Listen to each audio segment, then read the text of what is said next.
Pernyataan Presiden Joko Widodo yang mengakui 12 kasus pelanggaran HAM berat pada masa lalu tidak ada artinya tanpa pertanggungjawaban hukum dan keadilan bagi korban. Pemerintah dituntut konsisten memulihkan kerugian korban kasus pelanggaran HAM berat. Untuk membahasnya sudah bergabung bersama kami di studio ada Ibu Korban Tragedi Semanggi, Ibu Maria Sumarsi. Bu Sumarsi, selamat malam. Selamat malam. Terima kasih atas waktunya bersama kami. Saya juga terima kasih diundang ke sini. Sama-sama Bu Sumarsi. Serta sudah bergabung bersama kami melalui sambungan Zoom ada Wakil Ketua Komnas HAM bidang eksternal Abdul Haris Mendawai dan Direktur Eksekutif Amnesty International Usman Hamid. Bang Usman dan Pak Haris, selamat malam. Selamat malam, terima kasih Mas. Selamat malam. Ya, terima kasih atas waktunya bersama kami di Prime Time News. Saya ke Bu Sumarsi dulu. Bu Sumarsi, bagi keluarga korban, Bu, apa arti dari pernyataan kepala negara yang mengakui dan menyesali mengenai kejadian pelanggaran HAM berat di masa lalu? Kenapa baru mengakui sekarang? Kan di dalam nawacita yang dipakai kampanye pemilu Presiden Jokowi, di butir FF itu menyatakan bahwa kami berkomitmen untuk menyelesaikan kasus-kasus pelanggaran HAM berat masa lalu dengan berkeadilan. Kasusnya disebut Semanggi 1, Semanggi 2, Trisakti, penghilangan paksa, Talang Sari Lampung, kerusuhan 13-15 Mei 98, kemudian Tanjung Priok, kemudian 65. Nah, di butir GG-nya bunyinya kami berkomitmen untuk menghapus impunitas. Nah, kalau baru mengakui sekarang berarti ini ada kebohongan.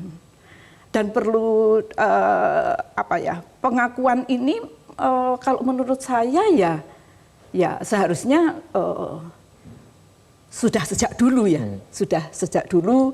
Kemudian komitmen untuk menghapus impunitas itu mestinya Presiden Jokowi kemudian memberi tugas kepada Jaksa Agung agar melaksanakan Undang-Undang Pengadilan HAM, terutama pasal 21 ayat 3 yang bunyinya bahwa Jaksa Agung bisa membuat tim penyidik ad hoc. Ini yang kemudian menjadi Jaksa Agung dengan berbagai alasan untuk menolak menindaklanjuti berkas penyelidikan Komnas HAM. Jadi mestinya yang menyatakan terjadi atau tidak terjadinya pelanggaran HAM berat adalah Komnas HAM sebagai lembaga penyidik, Jaksa Agung sebagai lembaga penyidik. Kasus pelanggaran HAM berat tidak perlu dianalisa, tetapi harus dipertanggungjawabkan melalui undang-undang yang dibuat oleh DPR dan pemerintah, yaitu Undang-Undang Nomor 26 Tahun 2000 tentang Pengadilan HAM. Bu Sumarsi, mengakui dan kemudian menyesali tidak cukup? Menyesali tidak cukup. Yang penting adalah ada pertanggungjawaban negara untuk membawa peristiwa pelanggaran HAM berat ini ke pengadilan, dan ini nantinya yang bisa memberikan jaminan untuk masa depan tidak akan terjadi keberulangan pelanggaran HAM berat.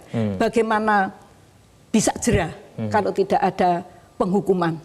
Sekarang ini kan ternyata kan kenyataannya setelah peristiwa Semanggi 1 ada peristiwa Semanggi 2, ada Paniai, Wasior, Wamena, pembunuhan Munir, hingga kekerasan aparat TNI Polri di dalam kasus Kanjuruhan di Malang. Nah, sekarang bagaimana bisa menjamin masa depan tidak terjadi pelanggaran HAM berat kalau orang-orang yang diduga melakukan pelanggaran HAM berat diangkat untuk menduduki jabatan strategis di pemerintahan? Oke, baik. Saya ke Bang Usman. Bang Usman, menurut Anda sendiri ada tidak sih kemudian keyakinan bahwa pelaku-pelaku pelanggaran HAM di masa lalu ini bisa kemudian dihukum gitu? Ya, pertama saya ingin mendukung pernyataan Bu Sumarsi bahwa memang pernyataan itu tidak akan cukup apabila tidak ada pertanggungjawaban hukum dan keadilan setelah pernyataan itu disampaikan. Salah satunya adalah pertanggungjawaban pidana dari para pelaku atau orang-orang yang bertanggung jawab dalam peristiwa-peristiwa pelanggaran HAM yang berat tersebut. Bahkan tidak cukup, bukan hanya tidak cukup kalau tidak ada pertanggungjawaban hukum di pengadilan, tetapi juga tidak cukup kalau misalnya tidak ada kebijakan lain tentang jaminan ketidakberulangan di masa depan. Saya ambil contoh misalnya untuk peristiwa 65-66. Ya. Itu bukan hanya peristiwa pembunuhan, bukan hanya peristiwa penculikan, atau misalnya pemenjaraan politik para tahanan politik, tetapi juga kekerasan seksual, perbudakan seksual, seperti yang terjadi dalam tragedi Pelantungan, di mana 1.200 perempuan menjadi korban, atau kekerasan rasial, termasuk di dalamnya perkosaan dan kekerasan seksual terhadap perempuan Tionghoa. Dan karena itu perlu ada kebijakan agar kebencian politik terhadap orang-orang yang dianggap memiliki haluan ideologi tertentu atau kebencian terhadap sesama saudara, sesama manusia di dalam konteks kekerasan rasial di bulan Mei tahun 98 itu bisa tidak berulang lagi ke depan. Salah satunya Presiden perlu misalnya menerbitkan keputusan Presiden untuk mencabut keputusan Presiden terdahulu di masa Orde Baru yang menjadi dasar dari diskriminasi terhadap para tahanan politik, khususnya tahanan politik golongan C yang dituangkan di dalam keputusan Presiden nomor 28 tahun 75. Presiden Jokowi sebenarnya pernah berencana untuk menerbitkan peraturan Presiden di tahun 2015 di bulan Mei, tetapi ketika itu dianggap oleh sejumlah pihak secara keliru sebagai upaya untuk meminta maaf pada Partai Komunis Indonesia. Padahal keputusan atau peraturan Presiden yang sedang dipersiapkan ketika itu sebenarnya untuk melakukan rehabilitasi.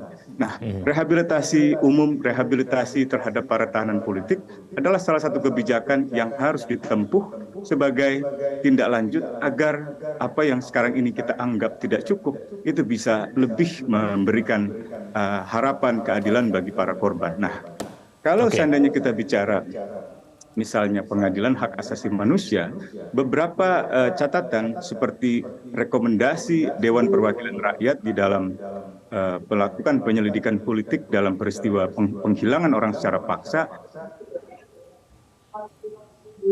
jelas merekomendasikan agar Presiden membentuk pengadilan HAM. Bahkan agar Presiden mencari orang-orang yang masih hilang itu. Menjelaskan nasib mereka itu bagaimana. Apakah sudah meninggal seperti tadi disampaikan oleh Pak Agung Gumelar di dalam video rekaman yang menjadi pengantar acara ini.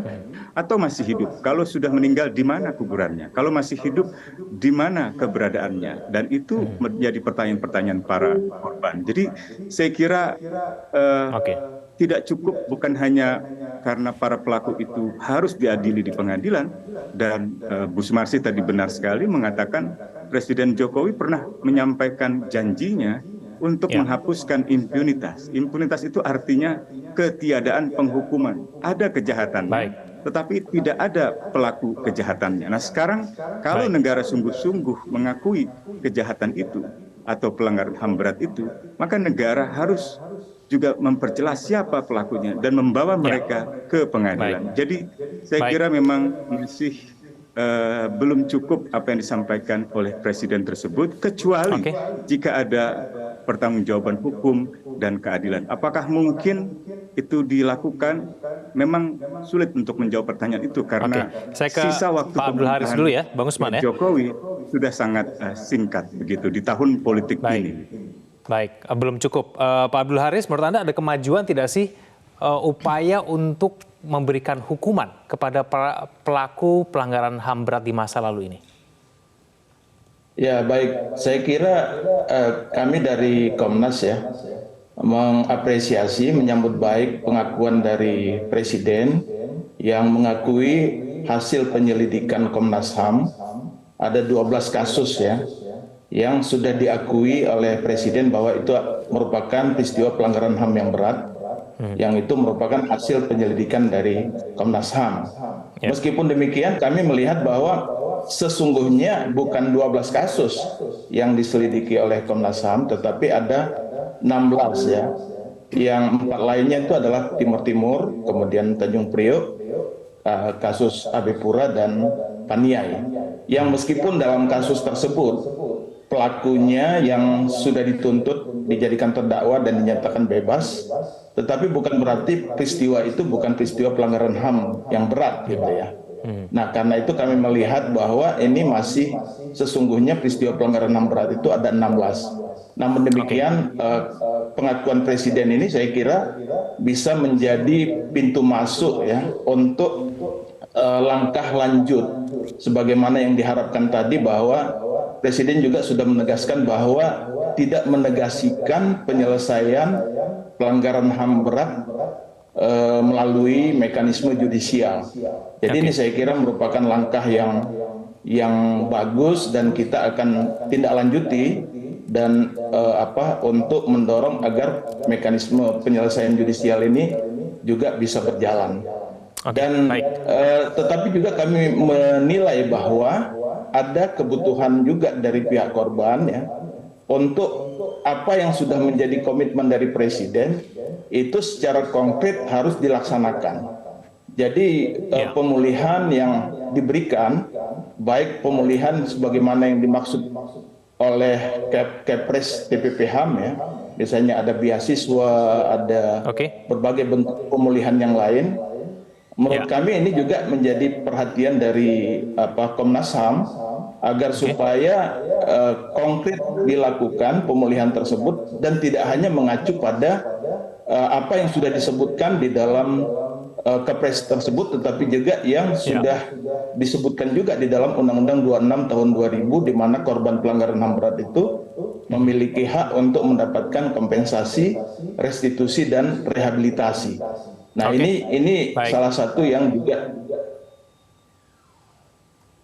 Baik, gimana, kita akan bahas kemudian Pak Abdul Haris dan juga Bang Usman dan juga Bu Sumarsi. Nanti kita akan lanjutkan kemudian apa yang menyebabkan pengadilan ad hoc itu belum diselenggarakan oleh pemerintah. Kembali bersama kami di Prime Time News. Saya ke Bu Sumarsi. Bu Sumarsi, seberapa yakin kemudian pihak keluarga korban ini bahwa dengan diselenggarakannya pengadilan ad hoc betul-betul kemudian bisa mengadili pelaku-pelaku yang menyebabkan kejahatan HAM berat di masa lalu?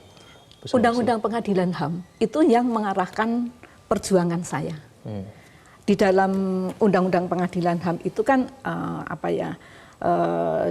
ada mekanisme penyelesaian kasus pelanggaran HAM berat masa lalu, yaitu peristiwa yang terjadi sebelum Undang-Undang Pengadilan HAM diterbitkan. Komnas HAM melakukan penyelidikan, Jaksa Agung menindaklanjuti berkas penyidikan Komnas HAM ke tingkat penyidikan. Kalau terbukti terjadi pelanggaran HAM berat, maka DPR membuat rekomendasi kepada Presiden untuk menerbitkan Kepres pembentukan pengadilan HAM ad hoc.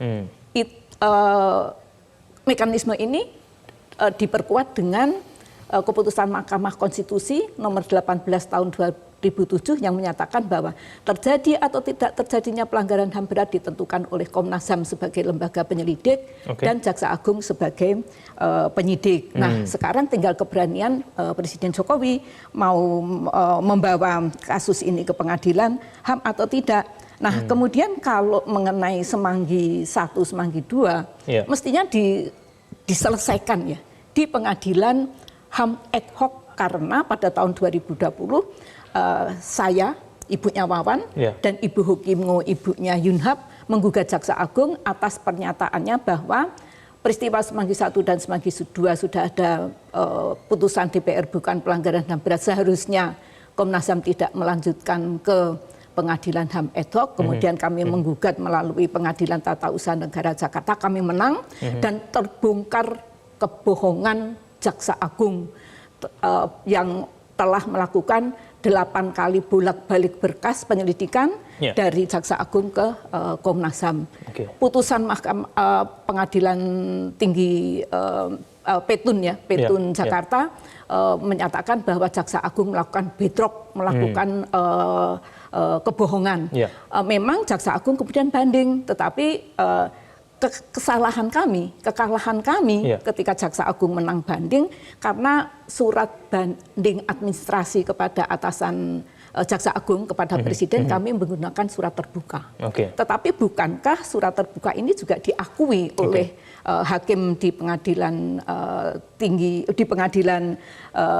Petun di Petun, sehingga akhirnya terbongkar banyak kebohongan Jaksa Agung. Jadi mengenai bukti-bukti yang tidak sulit dicari ya, itu sebenarnya untuk penyelidikan Trisakti Semanggi 1 dan 2 itu ada rekomendasi untuk sejumlah perwira tinggi dan prajurit TNI Polri yang harus diproses secara hukum. Jadi Ada saya berharap nama-namanya. nama-namanya mesti ada di dalam, karena ini bentuk penyelidikan Komnas HAM itu katanya bersifat rahasia.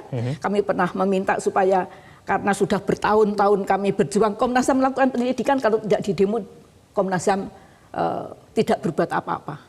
Jadi kalau menurut saya Komnas HAM jangan periode sekarang ini, agar menghargai para pendahulunya yang telah melakukan penyelidikan berbagai kasus pelanggaran HAM berat, dan ini harus didorong agar terjadi atau tidak terjadinya pelanggaran HAM berat ditentukan oleh Komnas HAM sebagai lembaga penyelidik dan Jaksa Agung sebagai lembaga penyidik. Penyelesaian kasus pelanggaran HAM berat tidak cukup dipulihkan dengan materi berupa jaminan sosial, jaminan kesehatan, dan berupa materi yang lain, yang kalau menurut saya ini jauh dari nilai-nilai kemanusiaan.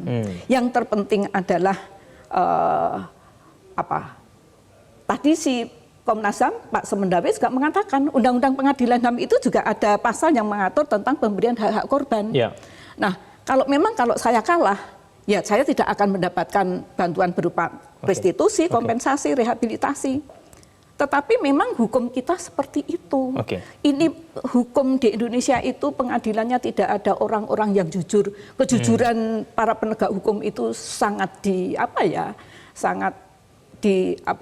sangat sulit untuk dipercaya. Jadi kalau menurut saya memang sekarang ini tinggal keberanian Pak Jokowi untuk menyatakan dirinya nanti sebagai presiden yang benar-benar menegakkan hukum dan HAM, berani menyelesaikan kasus-kasus pelanggaran HAM berat atau tidak. Jadi kalau menurut saya mengenai apa yang disampaikan oleh Bapak Presiden tadi, ya tidak tertutup kemungkinan ini untuk pemilu tahun 2014 janjinya sangat memberikan pengharapan yang sangat besar. Pada tahun 2018 kami diterima Presiden Jokowi, tahun 2019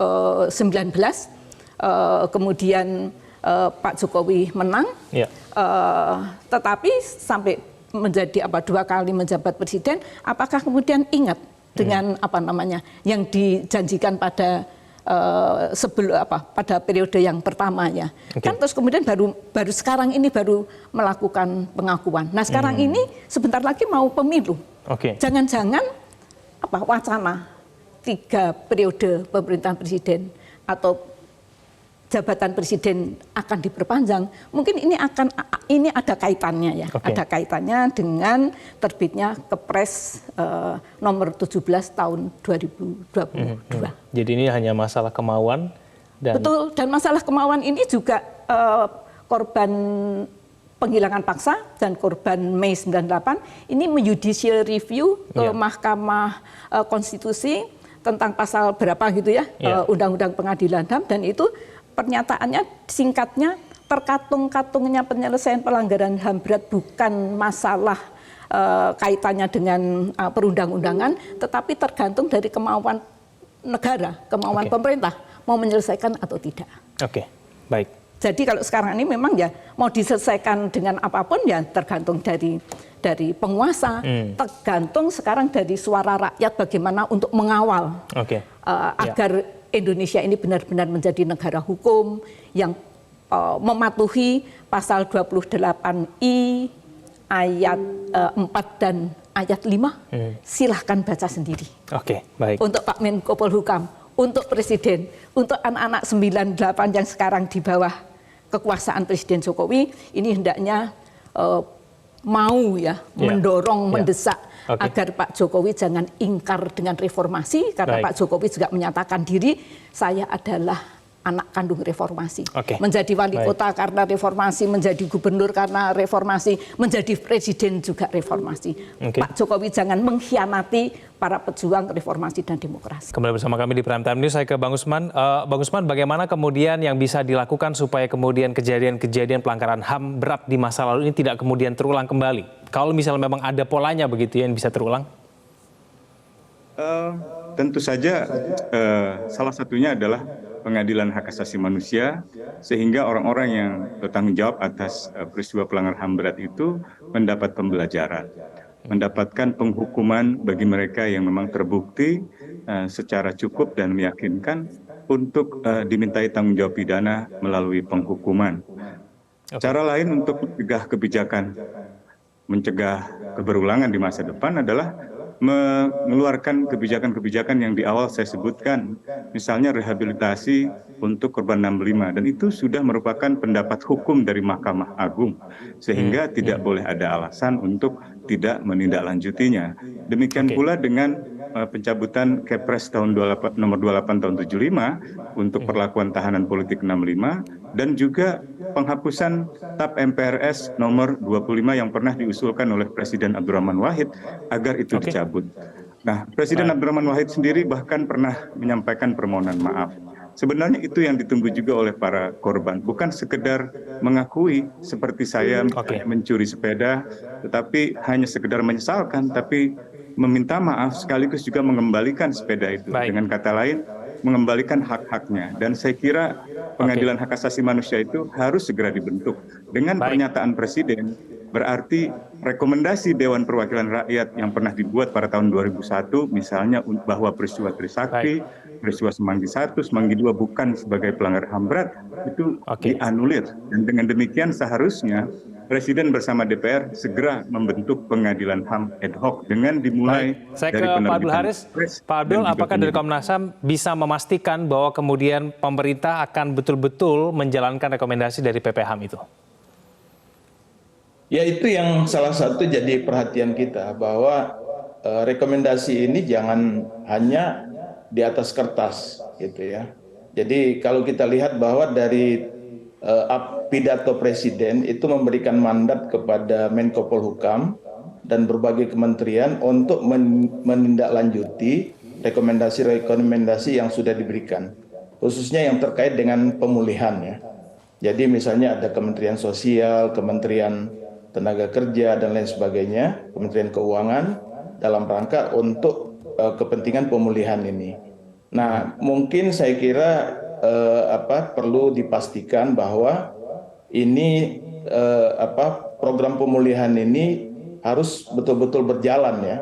Dan kita berharap bahwa memang ada instruksi atau satu kepres mungkin ya diperlukan untuk menunjuk menteri atau kementerian tertentu yang memastikan agar supaya pemulihan itu betul-betul dapat dilaksanakan lintas kementerian gitu. Jadi jangan sampai hanya di atas kertas saja gitu. Dan Komnas HAM siap membantu untuk mengidentifikasi korban-korban pelanggaran HAM berat ya.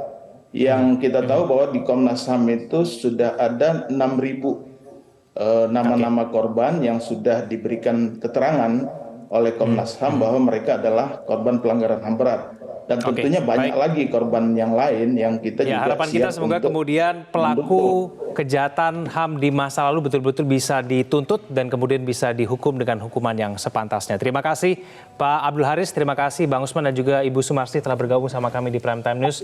Selamat malam.